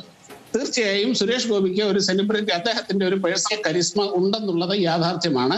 പക്ഷെ കേരളത്തിനെ സംബന്ധിച്ചിടത്തോളം പേഴ്സണൽ കരിസ്മ കൊണ്ടോ അല്ലെങ്കിൽ സെലിബ്രിറ്റി സ്റ്റാറ്റസ് കൊണ്ടോ മാത്രം ഇവിടെ വിജയിക്കാനാവില്ല. അങ്ങനെ പറയുന്നത് ഇവിടുത്തെ നിങ്ങൾ തന്നെ ഉദ്ഘോഷിക്കുന്ന കേരളത്തിന്റെ രാഷ്ട്രീയ പ്രബുദ്ധതയുടെ മുഖത്ത് നോക്കി പരിഹസിക്കലാണ്. അങ്ങനെ ആയിരുന്നുവെങ്കിൽ 2019 സുരേഷ് ഗോപി തൃശ്ശൂർ മത്സരിച്ചതാണ്, ലോക്സഭയിലേക്ക് മത്സരിച്ചതാണ്. 2021 തൃശ്ശൂർ അസംബ്ലി മണ്ഡലത്തിലേക്ക് സുരേഷ് ഗോപി മത്സരിച്ചതാണ്. ഈ പേഴ്സണൽ കരിസ്മയും ഈ സെലിബ്രിറ്റി സ്റ്റാറ്റസും ഒക്കെ അന്നും സുരേഷ് ഗോപിക്ക് ഉണ്ടായിരുന്നു. അങ്ങനെയെങ്കിൽ അന്ന് എന്തുകൊണ്ട് വിജയിച്ചില്ല, 2024 എന്തുകൊണ്ട് വിജയിച്ചു എന്നുകൂടി നമ്മൾ മനസ്സിലാക്കേണ്ടതുണ്ട്. തീർച്ചയായിട്ടും സുരേഷ് ഗോപിയുടെ പേഴ്സണൽ കരിസ്മ സഹായിച്ചിട്ടുണ്ട് എന്നുള്ളതല്ലാതെ അവിടെ BJP-യുടെ സംഘടനാ സംവിധാനം തന്നെയാണ് വിജയിച്ചത്. അതേപോലെ ഈ മതേതര കേരളത്തിൽ BJP-ക്ക് സ്ഥാനമില്ല എന്ന് പറയുമ്പോൾ കഴിഞ്ഞ 2 പ്രാവശ്യമായിട്ട് 2015-ലും 2020-ലും ഇതേ പാലക്കാട് മുനിസിപ്പാലിറ്റിയിൽ ഭരിക്കാൻ ജനങ്ങൾ തെരഞ്ഞെടുത്തിരിക്കുന്നത് ഇതേ പറഞ്ഞ പോലെ നിങ്ങൾ പറയുന്ന ഫാസിസ്റ്റുകളെയോ BJP-ക്കാരെയോ ഒക്കെ തന്നെയാണ്. അതേപോലെ തന്നെ അങ്ങനെയെങ്കിൽ മറ്റൊന്ന്, നിങ്ങളുടെ അതേ ഭാഷയിൽ പറഞ്ഞു കഴിഞ്ഞാൽ, അതേ ലോജിക്ക് വെച്ച് ചോദിച്ചാൽ, ഈ പാലക്കാട് ഇപ്പോഴത്തെ തെരഞ്ഞെടുപ്പിൽ തന്നെ കൃഷ്ണകുമാറാണ് BJP-യാണ് അവിടെ 2ാം സ്ഥാനത്ത് വന്നിരിക്കുന്നത്. ആ 2ാം സ്ഥാനത്ത് വന്നിരിക്കുന്ന കൃഷ്ണകുമാറിന് വോട്ട് ചെയ്തിരിക്കുന്നവരെല്ലാവരും, എല്ലാ ജനങ്ങളും എത്രയാണ് 30,000-ഓളം വോട്ടാണ് ഇപ്പൊ ഇദ്ദേഹത്തിന് കിട്ടിയിരിക്കുന്നത്, കൃഷ്ണകുമാറിന് കിട്ടിയിരിക്കുന്നത്. അപ്പോ ആ 30,000 വർഗീയ ഫാസിസ്റ്റ് ആൾക്കാരാണ് ഈ BJP-ക്ക് വോട്ട് ചെയ്തിരിക്കുന്നത് എന്നാണോ നിങ്ങൾ പറയുന്നത്? കഴിഞ്ഞ പാർലമെന്റ് തെരഞ്ഞെടുപ്പിൽ BJP-യുടെ ഇവിടെ വോട്ടിംഗ് ശതമാനം 20%. 20% എന്ന് പറഞ്ഞു കഴിഞ്ഞാൽ എത്ര ലക്ഷം വരും എന്നും കൂടി ഒന്ന് ആലോചിക്കണം. 10-30 ലക്ഷം വരും. അപ്പൊ കേരളത്തിലെ ഇത്രയും 30 ലക്ഷത്തോളം ജനങ്ങൾ കടുത്ത വർഗീയ ഫാസിസ്റ്റുകളാണെന്നാണോ നിങ്ങൾ പറഞ്ഞു വെക്കുന്നത്? നിങ്ങളപ്പോൾ ആരുടെ മുഖത്ത് നോക്കിയാണ്, ഈ നാട്ടിലെ വോട്ട് ചെയ്യുന്ന ജനങ്ങളുടെ മുഖത്ത് നോക്കിയാണ് മിസ് ദീപ നിങ്ങൾ ഇങ്ങനെ പരിഹസിക്കുന്നത്? BJP-ക്ക് വോട്ട് ചെയ്തു എന്നുള്ളത് കൊണ്ട് അവർ വർഗീയ ഫാസിസ്റ്റുകളാവില്ല. കേരളത്തിൽ BJPക്ക് 20 മറ്റൊന്ന് ഒരു കാര്യം ആലോചിച്ച് നോക്കൂ. 2 മുന്നണികളിൽ നിന്ന് വിട്ട് എല്ലാവരും ഒന്ന് ഒറ്റയ്ക്കൊന്ന് മത്സരിച്ച് നോക്ക്. അപ്പോൾ കാണാം ഇവിടെ ആരാണ് വിജയിക്കുക എന്ന്. ഇവിടെ ഓരോരുത്തരുടെ സ്റ്റാറ്റസ് എന്താണെന്ന്. കേരളത്തിൽ CPM-ഉം കോൺഗ്രസും കഴിഞ്ഞാൽ ഏറ്റവും കരുത്തുള്ള രാഷ്ട്രീയ പ്രസ്ഥാനം BJP ആണ് എന്നുള്ള കാര്യത്തിൽ ഇവിടെ ആർക്കും സംശയം ഉണ്ടാവുമെന്ന് തോന്നുന്നില്ല. അപ്പോൾ ഇവിടെ BJP എന്തുകൊണ്ട് ജയിക്കുന്നില്ല എന്ന് പറഞ്ഞാൽ, വിജയത്തിലേക്ക് എത്തുന്നില്ല എന്ന് പറഞ്ഞാൽ, ഇവിടെയുള്ള അതിശക്തമായ 2 മുന്നണി സംവിധാനമാണ്. BJPയേക്കാൾ എത്രയോ ശതമാനം വോട്ടിന്റെ എണ്ണത്തിൽ എത്രയോ ക്വാണ്ടിറ്റി താഴെയാണ് മുസ്ലിം ലീഗിന്റെ സ്ഥാനമുള്ളത്. പക്ഷെ അവരുടെ വോട്ടുകൾ എൻ ബ്ലോക്കായി ഒരു പ്രത്യേക ഏരിയയിൽ വീഴുന്നത് കൊണ്ട് അവർ വിജയിക്കുന്നു. 20% കഴിഞ്ഞ തവണ. 20%-അടുത്താണ് BJPയുടെ വോട്ട് ശതമാനം. മുസ്ലിം ലീഗിന്റെ വോട്ട് ശതമാനം എത്രയാണ്? മുസ്ലിം ലീഗിന്റെ വോട്ട് കേരള കോൺഗ്രസിന്റെ എത്രയാണ്? കേരളത്തിൽ കോൺഗ്രസിന്റെ വോട്ട് ശതമാനം എത്രയാണ്? 24. ആ ശതമാന കണക്കുകളൊക്കെ നമ്മൾക്ക് പഠിക്കേണ്ടതുണ്ട്. ആ ശതമാന കണക്കുകൾ നമ്മളുടെ ഈ ഒരു സംഭാഷണത്തിൽ അത് വസ്തുതകൾ വെച്ച് എഴുതി കാണിച്ച് കണക്കുകൾ വെച്ച് ഇങ്ങനെ പോകേണ്ട, വലിയ ഡാറ്റ വെച്ചുകൊണ്ട് പഠിച്ചുകൊണ്ട് പോകേണ്ട ഒന്നാണ്. ശ്രീ A. സജീവനിലേക്ക് ഞാൻ പോവുകയാണ്. മാധ്യമപ്രവർത്തകൻ എന്നുള്ള നിലയ്ക്കും ഒരു രാഷ്ട്രീയ നിരീക്ഷകൻ എന്നുള്ള നിലയ്ക്കും ഇവിടെ ഈ ഒരു പാലക്കാട്ടെ UDFന്റെ അനുപമമായ ചരിത്ര വിജയത്തിൽ, ആ വിജയത്തിൽ രാഹുൽ മാങ്കൂട്ടത്തിൽ എന്ന് പറയുന്ന വ്യക്തിയുടെ പ്രഭാവം എത്രത്തോളം ഉണ്ട് എന്നാണ് കരുതേണ്ടത്. പ്രത്യേകിച്ചും ഡോക്ടർ സരിനെ കുറിച്ച് നമ്മൾ ആ സ്ഥാനാർത്ഥിത്വവുമായി ബന്ധപ്പെട്ട കാര്യം ചർച്ച ചെയ്യുകയുണ്ടായി. അതേപോലെ തന്നെ കോൺഗ്രസിലെ സംബന്ധിച്ചിട്ട് BJPയെ സംബന്ധിച്ചിട്ടും അവരുടെ സ്ഥാനാർത്ഥിത്വവുമായി ബന്ധപ്പെട്ടുണ്ടായി എന്ന് പറയുന്ന പടലപ്പിണക്കങ്ങളെക്കുറിച്ച് നമ്മൾ സംസാരിക്കുകയുണ്ടായി. ഇവിടെ രാഹുൽ മാങ്കൂട്ടത്തിൻ്റെ വ്യക്തിപരമായിട്ടുള്ള ഒരു പ്രഭാവത്തെ എങ്ങനെയാണ് കാണുന്നത്? പ്രത്യേകിച്ച് ഞാനത് ചോദിക്കാനുള്ള കാരണം എന്താണെന്ന് വെച്ചാൽ, രാഹുൽ മാങ്കൂട്ടത്തിലിനെ അവിടെ സ്ഥാനാർത്ഥിയായിട്ട് വെക്കുമ്പോൾ അതിനേക്കാൾ വലിയ വ്യക്തിപ്രഭാവമുള്ള ഷാഫി പറമ്പിൽ അവിടെ ചെയ്തിരിക്കുന്ന കാര്യം, ഷാഫി പറമ്പിൽ ആണ് വാസ്തവത്തിൽ ഈ ഒരു ഉപതെരഞ്ഞെടുപ്പിനിടയാക്കിയതും അത് BJPയെ വരുത്തുന്നതിന് വേണ്ടിയാണ് എന്നുള്ള ആരോപണം വന്നപ്പോൾ ഷാഫി പറമ്പിൽ തന്നെ പ്രചാരണത്തിന്റെ ഓരോ ഘട്ടത്തിലും രാഹുൽ മാങ്കൂട്ടത്തിൻ്റെ ഒപ്പം നിൽക്കുകയും വാസ്തവത്തിൽ രാഹുൽ മാങ്കൂട്ടത്തിലാണ് മത്സരിക്കുന്നതെങ്കിലും ഞാൻ തന്നെയാണ് എന്ന് സൂചിപ്പിക്കുകയും ചെയ്തു. ആ അർത്ഥത്തിൽ അത് ഷാഫി പറമ്പിലിൻ്റെ കൂടി മികവായിട്ട് മാറുന്നില്ലേ? തീർച്ചയായിട്ടും ഇത് ഷാഫിയുടെ വിജയമായിട്ടാണ് പ്രധാനമായിട്ടും പറയേണ്ടത്. കാരണം അവിടെ പരാജയപ്പെട്ടാൽ, UDF പരാജയപ്പെട്ടാൽ ഷാഫിക്കെതിരെ ആദ്യം തിരിയുക കോൺഗ്രസിലെ പ്രധാനപ്പെട്ട പല നേതാക്കന്മാരുമായിരിക്കും എന്നുള്ള കാര്യത്തിൽ എനിക്ക് സംശയമില്ല. പലരും സ്വകാര്യ സംഭാഷണത്തിലൊക്കെ ഇത് ഷാഫിയുടെ ഒരു ഔദ്ധത്യം കൊണ്ടാണ് അവിടെ തെരഞ്ഞെടുപ്പ് നടന്നത്, ഷാഫിയാണ് അവിടെ രാഹുലിനെ സ്ഥാനാർത്ഥിയാക്കിയത്, അവിടെ മറ്റ് മുരളീധരൻ ഉൾപ്പെടെയുള്ള ആളുകളെ പരിഗണിക്കേണ്ടതായിരുന്നു ഒക്കെ സ്വകാര്യ സംഭാഷണത്തിൽ പല നേതാക്കന്മാരും പറയുന്നതാണ്. അപ്പോൾ ഷാഫിക്ക് അവിടെ ജയിച്ചേ മതിയാകൂ, ഷാഫിക്ക് ജയിച്ചാൽ മതിയാകും എന്ന് പറഞ്ഞാൽ രാഹുൽ മാങ്കൂട്ടത്തിനെ ജയിപ്പിച്ചേ മതിയാകൂ എന്നാണ് അർത്ഥം. രാഹുൽ മാങ്കൂട്ടത്തിലാണെങ്കിൽ അടുത്ത കാലത്ത് കോൺഗ്രസിന്റെ യുവ നേതാക്കന്മാരിൽ, KSUവിൽ നിന്നും യൂത്ത് കോൺഗ്രസൊക്കെ വന്നിട്ടുള്ള നേതാക്കന്മാരിൽ വളരെ ശക്തമായിട്ട് അഗ്രസീവായിട്ടുള്ള ഒരു നേതാവാണ് രാഹുൽ മാങ്കൂട്ടത്തിൽ. മറ്റു പല ആളുകളും സോബറാണ്. ഇപ്പം ബൽറാമിനെ പോലുള്ള ആളുകളൊക്കെ അത്ര അഗ്രസീവ് അല്ല. പക്ഷേ രാഹുല് നേരിട്ട് പിണറായിയൊക്കെ ആക്രമിക്കുന്ന രൂപത്തിൽ, അത്രയും ശക്തമായ രൂപത്തിൽ പ്രതികരിക്കുന്ന ഒരാളാണ്. അത് ഈ കോൺഗ്രസിലെ യുവ നേതാക്കന്മാർക്ക്, യുവ പ്രവർത്തകർക്ക് വളരെ താല്പര്യമുള്ളതാണ്. അപ്പോൾ തന്നെ നേരിട്ട് പ്രയോഗിക്കുന്നു പറയുമ്പോൾ ഞാൻ ആ വാക്ക് ഉപയോഗിക്കാൻ, രാഹുൽ മാങ്കൂട്ടത്തിൽ ഒരു ഘട്ടത്തിൽ ഈ കള്ളപ്പണ വിവാദവുമായിട്ട് ബന്ധപ്പെട്ട്, ട്രോളി വിവാദവുമായി ബന്ധപ്പെട്ട് BJP നേതാക്കളും അതേപോലെ തന്നെ LDF നേതാക്കളും ഒരുമിച്ച് രാഹുൽ മാങ്കൂട്ടത്തിനെതിരെ ആക്രമിച്ചപ്പോൾ കമ്മ്യൂണിസ്റ്റ് ജനതാ പാർട്ടി എന്ന പ്രയോഗം പോലും അന്ന് സവിശേഷമായിട്ട് മുന്നോട്ട് വെക്കുകയുണ്ടായി. തീർച്ചയായിട്ടും അദ്ദേഹം നമ്മളിപ്പോൾ കുറേ കാലമായിട്ട് രാഹുലൊക്കെ ആയിട്ട് ഈ ചാനൽ ചർച്ചകളിലൂടെയാണ് രാഹുൽ കടന്നു വരുന്നത്, അപ്പോൾ പുറത്തേക്ക് വരുന്നത്. അപ്പോൾ അതിലൊക്കെ വളരെ കൃത്യമായ രൂപത്തിലുള്ള പ്രതികരണങ്ങൾ, എങ്ങനെയാണ് ഒരു കാര്യം അവതരിപ്പിക്കേണ്ടതെന്നുള്ളത് കൃത്യമായിട്ട് അറിയാവുന്ന ഒരാളാണ്, രാഷ്ട്രീയം പഠിക്കുന്ന ഒരാളാണ്. അതല്ലാതെ പലപ്പോഴും പല ആളുകളും പറയുന്നത്, ഇപ്പോൾ ഈ സ്ഥാനാർത്ഥി സെലിബ്രിറ്റി ആയതുകൊണ്ട് ജയിക്കുക എന്നൊക്കെ പറയുമ്പോൾ നമ്മൾ നോക്കേണ്ടത് പാലക്കാട് തന്നെ, ഇപ്പോൾ നേരത്തെ ഷാബു പ്രസാദ് തൃശ്ശൂരിൻ്റെ കാര്യം, സുരേഷ് ഗോപിയുടെ കാര്യം പറഞ്ഞു. പാലക്കാട്ട് തന്നെ ഈ ശ്രീധരൻ സെലിബ്രിറ്റി ആയതുകൊണ്ട് മാത്രം ഒറ്റയടിക്ക് അവിടെ വോട്ട് കിട്ടിയതല്ലല്ലോ. അതിനു മുമ്പേ രാജഗോപാല്, അത് കഴിഞ്ഞ് ശോഭാ സുരേന്ദ്രൻ, ഇവരൊക്കെ ഏതാണ്ട് ഈ ശ്രീധരന് തുല്യമായിട്ടുള്ള വോട്ട് ഷെയർ അവിടെ നേടിയിരുന്നു.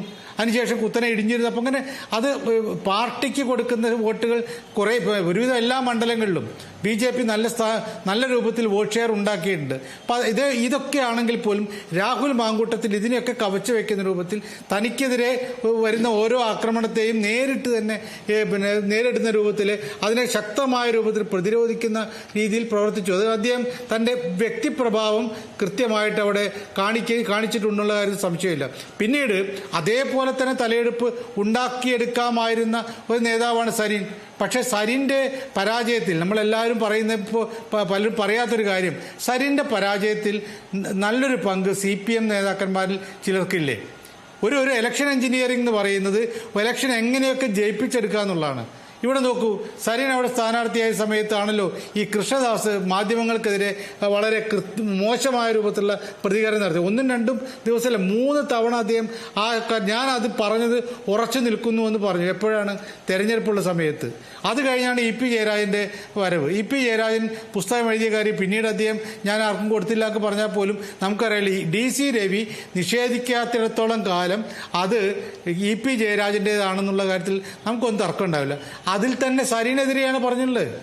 ആ പുസ്തകത്തിലെ ഒരു പരാമർശം സരിനെ സ്ഥാനാർത്ഥിയാക്കിയത് പാർട്ടിക്ക് എത്രമാത്രം ഗുണം ചെയ്തു എന്ന് കാലം തെളിയിക്കുന്നു പറയുമ്പോൾ തന്നെ സംശയം അവിടെ ഉണ്ടാകുന്നു. പ്രവർത്തകരുടെ മനസ്സിൽ സംശയത്തിന് വിത്തിടുന്നു. പരാജയത്തിൻ്റെ ഒരു കാരണമായിട്ട് നമ്മൾ അതുകൂടി കാണേണ്ടതുണ്ട്. അപ്പോൾ ഇത്തരത്തിൽ സരിനെ സത്യത്തിൽ വളരെ ശക്തമായിട്ട് ഉയർത്തിക്കൊണ്ടുവരാമായിരുന്നു. പാർട്ടി നേതൃത്വം പെട്ടിവാദം കണ്ടില്ലേ, അവിടെ ഉയർത്തിക്കൊണ്ടുവരാമായിരുന്നു. അങ്ങനെ ഒരു സാധ്യതയുണ്ടായിരുന്നു. സ്വാഭാവികമായിട്ടും ഇനി ഈ ചർച്ചയുടെ അവസാന ഘട്ടത്തിൽ വിജയിച്ച രാഹുൽ മാങ്കൂട്ടത്തിലിനെ പ്രതിനിധീകരിക്കുന്ന ദീപ അനിലിന് നമ്മൾ നന്ദി പറയുകയാണ്. വളരെ മികവോടുകൂടി പാലക്കാട് ഭരിക്കാൻ കഴിയട്ടെ എന്നുള്ളതാണ് ആശംസ. ആ രീതിയിൽ ഈ വലിയ റെക്കോർഡ് ഭൂരിപക്ഷത്തിൻ്റെ അടിസ്ഥാനത്തിൽ മുന്നോട്ട് പോകാനും തുടർന്നുള്ള പ്രവർത്തനങ്ങൾ മുന്നോട്ട് പോകാനും കഴിയട്ടെ. LDFിൻ്റെ പ്രതിനിധിയായ പ്രേംബാസിനോട് എനിക്ക് ചോദിക്കാനുള്ളത്, ഈ ഏത് രീതിയിൽ ഇനി വരുന്ന നാളുകളിൽ, ഇനി തദ്ദേശ തെരഞ്ഞെടുപ്പ് വരുന്നു, നിയമസഭാ തെരഞ്ഞെടുപ്പ് വരുന്നു, പാലക്കാടിനെ സംബന്ധിച്ചിട്ട് എന്തൊക്കെ പാഠങ്ങൾ പഠിച്ച് മുന്നോട്ട് പോകേണ്ടതുണ്ട് എന്നാണ് കരുതുന്നത്? പാലക്കാട് തെരഞ്ഞെടുപ്പിനെ സംബന്ധിച്ച് അല്ലെങ്കിൽ ചേലക്കര അവിടെ നടന്ന പൊതുയോഗത്തിൽ മുഖ്യമന്ത്രി പറഞ്ഞത് വർഗീയതക്കെതിരായി അല്ലെങ്കിൽ വർഗീയ ശക്തികൾക്കെതിരായിട്ടുള്ള സന്ധിയില്ലാത്ത പോരാട്ടം എന്നുള്ള ഒരു തരത്തിലും വർഗീയ ശക്തികളുടെ വോട്ട് വേണ്ട എന്ന് പറഞ്ഞുകൊണ്ടാണ് മുഖ്യമന്ത്രി ആ തെരഞ്ഞെടുപ്പ് പ്രചരണത്തെ ലക്ഷ്യമിട്ടത്. അപ്പോ ഇടതുപക്ഷ ജനാധിപത്യ മുന്നണിയെ സംബന്ധിച്ചിടത്തോളം അടുത്ത ഒരു 5-8 മാസത്തിനുള്ളിൽ വരാൻ പോകുന്ന തെരഞ്ഞെടുപ്പ് എന്ന് പറയുന്നത് ത്രിതല പഞ്ചായത്ത് തെരഞ്ഞെടുപ്പാണ്. ആ ത്രിതല പഞ്ചായത്ത് തെരഞ്ഞെടുപ്പിൽ മുന്നണിയുടെ വിജയം സുനിശ്ചിതമാക്കാൻ ആവശ്യമായ ക്രമീകരണങ്ങളും പ്രവർത്തനങ്ങളും ഏറ്റു മുന്നോട്ട് പോകും. ഇപ്പോ ഇതുവരെ പറഞ്ഞത് കേരളത്തിലെ ഇടതുപക്ഷ ജനാധിപത്യ മുന്നണിയുടെ ഭരണവിരുദ്ധ വികാരം ഉണ്ടാകുമെന്ന് പറഞ്ഞു. ആ ഭരണവിരുദ്ധ വികാരം കേരളത്തിൽ ഇല്ല എന്ന് വളരെ വ്യക്തമായി ഈ തെരഞ്ഞെടുപ്പിൽ നമുക്ക് കാണാൻ സാധിച്ചിട്ടുണ്ട്.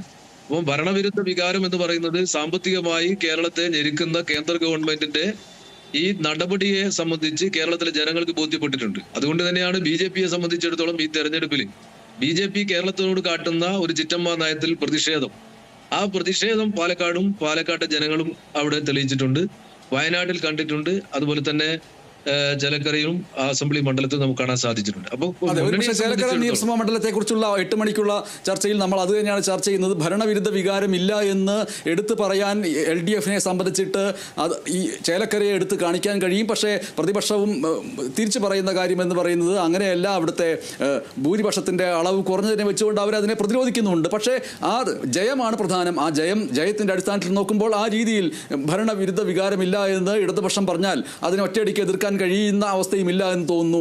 വളരെ നന്ദി RJD നേതാവ് ശ്രീ പ്രേംബാസിൻ സംസാരിച്ചതിന്.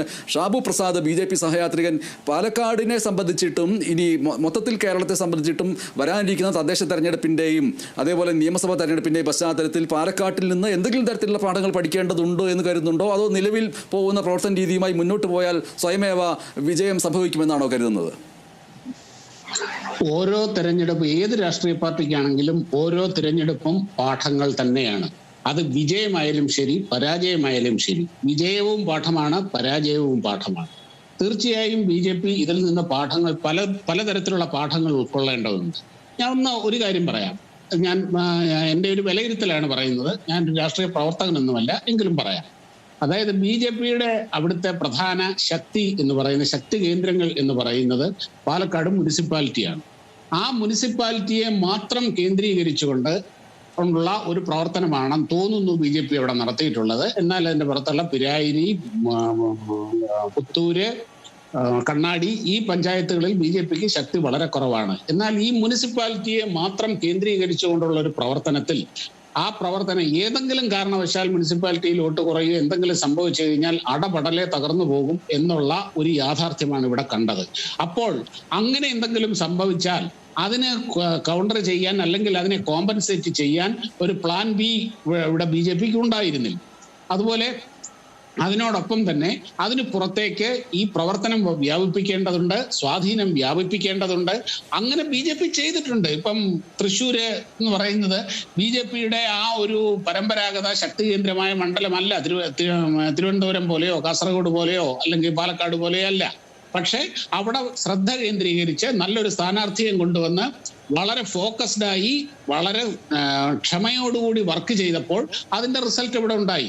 അതുപോലെ തന്നെ ആ പാലക്കാട് മുനിസിപ്പാലിറ്റിക്ക് പുറത്തേക്കും പാലക്കാട് മുനിസിപ്പാലിറ്റി പാലക്കാട് അസംബ്ലി മണ്ഡലം എന്നുള്ളതല്ല, കേരളത്തിലെ മറ്റ് BJPക്ക് ശക്തി ഇല്ലാത്ത ശക്തി കുറഞ്ഞ മണ്ഡലങ്ങളിലേക്കും ഭാഗങ്ങളിലേക്കും പ്രവർത്തനം വ്യാപിപ്പിക്കുകയും ഒരു രാഷ്ട്രീയ പാർട്ടി എന്നുള്ള നിലയിൽ ജനങ്ങളോടുള്ള ഉത്തരവാദിത്വം വളരെ സൂക്ഷ്മതയോടുകൂടി നിറവേറ്റുകയും ചെയ്തുകൊണ്ട് വളരെ ദീർഘകാല ലക്ഷ്യങ്ങളും ദീർഘകാല പ്ലാനിങ്ങോടും കൂടി പോയാൽ മാത്രമേ BJP എന്നല്ല ഏതൊരു രാഷ്ട്രീയ പാർട്ടിക്കും നിലനിൽപ്പുണ്ടാവുകയുള്ളൂ. അങ്ങനെയാണ് BJP ഇന്ത്യയിൽ വളർന്നത്. ഇപ്പോൾ ഒരു കാര്യം വളർന്നിട്ടുള്ളത് തീർച്ചയായും ശരിയാണ്. എന്തായാലും ഇന്ന് ഈ സംഭാഷണം അവസാനിക്കുന്നതിന് മുമ്പ് വിജയിച്ച പാർട്ടിയുടെ നേതാവായ ദീപ അനിലിനോട് ഈ വിജയത്തിന്റെ അടിസ്ഥാനത്തിൽ എന്തൊക്കെ പ്രതീക്ഷിക്കാം? ഒരു സംശയവും വേണ്ട, പാലക്കാട്ട് നിന്ന് ഇന്ന കാര്യങ്ങൾ എല്ലാ വാഗ്ദാനങ്ങളും പറഞ്ഞതെല്ലാം ലഭിക്കും എന്നുള്ള പോസിറ്റീവായിട്ടുള്ള കൈ ഉയർത്തിപ്പിടിച്ച് കൈപ്പത്തി ഉയർത്തി കാണിച്ചുകൊണ്ട് അങ്ങനെ പറയാൻ കഴിയുമോ? വാക്ക് പാലിക്കുമോ? അസാധ്യമായിട്ടുള്ള കാര്യങ്ങളെല്ലാം സാധിക്കുമെന്ന് ഞാൻ പറയുന്നില്ല. പക്ഷേ എന്തായാലും രാഹുലിന്റെ കൈ സാധാരണക്കാർക്കൊപ്പമായിരിക്കും. രാഹുൽ സാധാരണക്കാരുടെ കൂടെയായിരിക്കും. തീർച്ചയായിട്ടും പാലക്കാട്ട് രാഹുലിന്റെ ഈ വിജയം എന്ന് പറയുന്നത് അടുത്ത പഞ്ചായത്ത് തെരഞ്ഞെടുപ്പിലും അതിനുശേഷമുള്ള അസംബ്ലി തെരഞ്ഞെടുപ്പിലും എന്തായിരിക്കും കേരളത്തിന്റെ മനസ്സ് എന്നതിന്റെ ഒരു മുൻ വിധിയെഴുത്തായിട്ട് തന്നെ ഇതിനെ കാണുകയാണ്. തീർച്ചയായിട്ടും ഇനി വരുന്ന തെരഞ്ഞെടുപ്പുകളിലും ഇതുപോലെ കെട്ടുറപ്പോടെ ചിട്ടയായ പ്രവർത്തനം നടത്തി ഞങ്ങൾ പഞ്ചായത്തും അസംബ്ലി തെരഞ്ഞെടുപ്പിലും നല്ല വിജയം പ്രതീക്ഷിക്കുമെന്നതിന്റെ ഒരു സൂചനയായിട്ട് കൂടി ഞങ്ങൾ ഇതിനെ കാണുകയാണ്.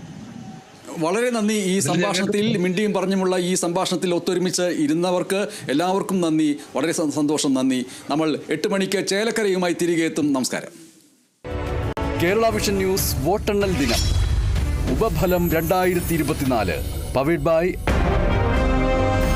ICL Finco, the intelligent choice. നയാ പൈസ വേണ്ട, കയ്യിൽ നയാ പൈസ വേണ്ട. എന്താ പറഞ്ഞ മുതലാളി? ഓക്സിജനിൽ നമുക്ക് വേണ്ട ഇലക്ട്രോണിക്സ് ഉൽപ്പന്നങ്ങൾ വാങ്ങാൻ നയാ പൈസ വേണ്ട, 0 ഡൗൺ പേയ്മെന്റിൽ സ്വന്തമാക്കാം. അത് കൊള്ളാലോ മുതലാളി. അതാണ് ഇലക്ട്രോണിക്സ് ഉൽപ്പന്നങ്ങൾ 1 രൂപ പോലും മുടക്കാതെ ഓക്സിജനിൽ നിന്ന് സ്വന്തമാക്കാം. 3 മിനിറ്റിനുള്ളിൽ പലിശരഹിത വായ്പാ സൗകര്യം. ഓക്സിജനിൽ ഇലക്ട്രോണിക്സ് ഉൽപ്പന്നങ്ങൾ വാങ്ങാൻ നയാ പൈസ വേണ്ട. ഡിഗ്നിറ്റി ഉള്ളൊരു ജോലി എന്റെ സ്വപ്നമായിരുന്നു. Thank you ISSD.